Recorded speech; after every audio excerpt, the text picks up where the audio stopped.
2 साल तक नाअहली से बचने की हर मुमकिन कोशिश करने के बाद आज तहरीक इंसाफ के रहनुमा फैसल वाउडा बिलाखिर नाअहल हो गए हैं और अब वो सेनेटर भी नहीं रहे। आज इलेक्शन कमीशन ने फैसल वाउडा नाअहली केस का पहले से महफूज शुदा फैसला सुना दिया है और यूँ वज़ीर आज़म इमरान खान की फैसल वाउडा को नाअहली से बचाने के लिए कौमी असम्बली की नशिस्त से इस्तीफ़ा दिलवाकर सेनेटर मुंतखब कराने की हिकमत अमली भी फिलहाल नाकाम हो गई है और ना ही फैसल वाउडा का कोई ताख़ीरी हरबा काम आया है। 2018 के आम इंतखाबात के लिए कागजात नामजदगी जमा कराते वक्त फैसल वाउडा की तरफ से दोहरी शरीयत छुपाने और झूठा बयान हल्फी जमा कराने के इल्ज़ाम पर आज इलेक्शन कमीशन ने फैसल वाउडा को नाअहल करार दे दिया है और उनका बतौर सेनेटर नोटिफिकेशन वापस ले लिया गया है और यह करार दिया गया है कि फैसल वाउडा कागजात नामजदगी जमा कराते वक्त दोहरी शरीयत रखते थे, मगर उन्होंने गलत हल्फनामा जमा कराया, गलत बयानी की, गलत डिक्लेरेशन दिया, लिहाजा वो सादिक और अमीन नहीं रहे। इलेक्शन कमीशन के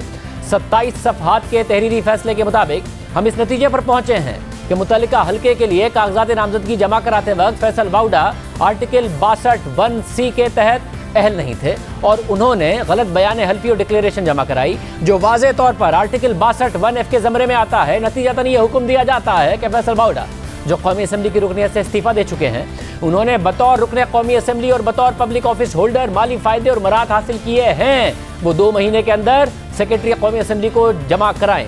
तहरीरी फैसले में मज़ीद लिखा है कि फैसल वाउडा ने 7 जून 2018 को रिटर्निंग अफसर के सामने अपने कागजात नामजदगी के साथ एक झूठा बयान हल्फी जमा कराया और उसी की बुनियाद पर उन्होंने कौमी असम्बली की नशिस्त के लिए इलेक्शन लड़ा और बाद में वफाकी वजीर भी बन गए। फिर उन्होंने 3 मार्च 2021 को सेनेट इलेक्शन के दिन उस वक्त इस्तीफ़ा दे दिया जब उनका केस इस्लामाबाद हाई कोर्ट में ज़ेरे समाअत था, जो उनके कंडक्ट को मशकूक कर देता है क्योंकि उन्होंने अपना जुर्म छुपाने के लिए सेनेट इलेक्शन के लिए वोट कास्ट करने के बाद कौमी असम्बली की नशिस्त से इस्तीफ़ा दे दिया था और फिर खुद को सेनेट की नशिस्त के लिए पेश कर दिया था। इस तरह का अमल इस मामले को मजीद मशकूक कर देता है, लिहाजा हम मुत्तफ़िका तौर पर झूठा बयान हल्फी जमा कराने और गलत डिक्लेरेशन की बुनियाद पर फैसल वाउडा का बतौर सेनेटर नोटिफिकेशन फौरी तौर पर वापस लेते हैं। फैसल वाउडा के खिलाफ यह फैसला तो आ गया है, मगर इलेक्शन कमीशन ने यह भी कहा है कि फैसल वाउडा अपनी नाअहली के इस फैसले को सुप्रीम कोर्ट में चैलेंज कर सकते हैं और जाहिर है मुल्क में अरकान असम्बली को इस तरह ताहयात नाअहल करने पर भी पार्लियामेंट को फैसला अब करने की ज़रूरत है।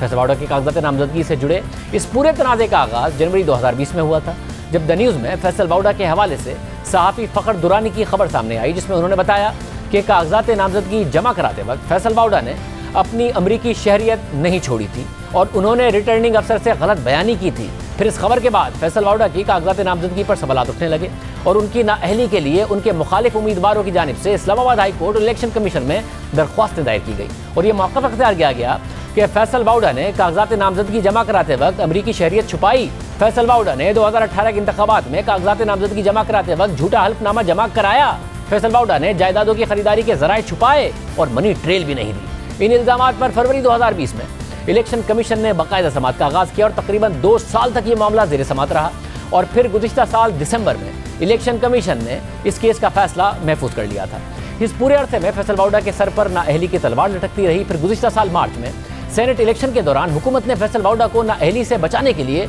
दिलचस्प हिकमत अमली बनाई। पहले फैसल वाउडा ने सेनेट इलेक्शन के लिए कौमी असम्बली में अपना वोट कास्ट किया और फिर असम्बली की रुकनियत से फ़ौरन ही इस्तीफ़ा दे दिया, जिसका जिक्र इलेक्शन कमीशन ने अपने तहरीरी फैसले में भी किया है। फिर उसी दिन फैसल वाउडा के वकील ने उनका इस्तीफ़ा इस्लामाबाद हाई कोर्ट के सामने पेश कर दिया और इस्तदा कर दी कि फैसल वाउडा के इस्तीफ़े के बाद नाअहली की दरख्वास्त अब गैर मौसर हो गई है, लिहाजा केस ही खारिज कर दिया जाए। जिस पर इस्लामाबाद हाई कोर्ट ने भी उसी दिन ये हुक्म दिया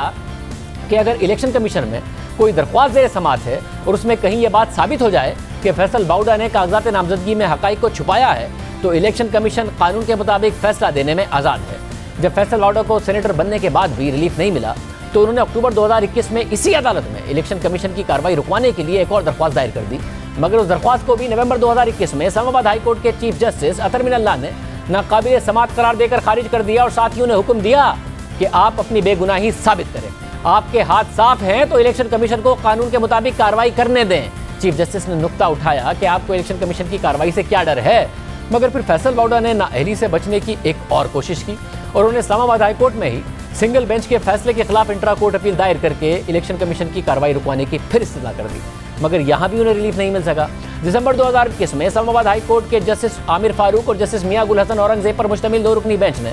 फैसल वाउडा की इस अपील को भी खारिज कर दिया और सिंगल बेंच के फैसले को बरकरार रखते हुए इलेक्शन कमीशन को हुक्म दिया कि वो 60 दिन के अंदर फैसल वाउडा की नाअहली से मुतालिक फैसला सुनाए। अदालत ने फैसल वाउडा के वकील से सवाल किया कि फैसल वाउडा ने जो बयान हल्फी दिया था क्या वो दुरुस्त था, तो उनके वकील ने कहा कि बयान हल्फी दुरुस्त था, हमने इलेक्शन कमीशन में भी लिख कर दे रखा है। तो जस्टिस आमिर फारूक ने उनसे कहा कि फिर आपको कोई मसला नहीं होना चाहिए, बयान हल्फी की जांच पड़ताल मुकम्मल होने दें। इधर भी आपने 1.5 साल तक जवाब जमा नहीं कराया। फिर इस्लामाबाद हाईकोर्ट की हिदायत के मुताबिक